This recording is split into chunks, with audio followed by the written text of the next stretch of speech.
Welcome to our Bakra Eid special recipe. Today we are making delicious mutton karahi with fresh and simple ingredients. First, heat oil in a traditional karahi until it becomes hot and slightly smoky. Now add fresh mutton pieces into the hot oil and fry them well until the color changes. Now remove extra oil from pan.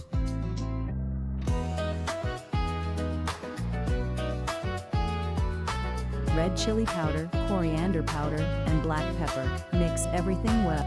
Add ginger and garlic paste, and cook it well until the raw smell.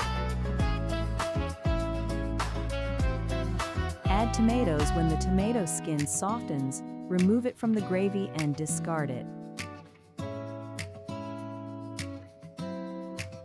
Cook tomatoes until they become soft and form a rich, thick gravy. Cover the karahi and let it cook on low flame until the mutton becomes tender and juicy.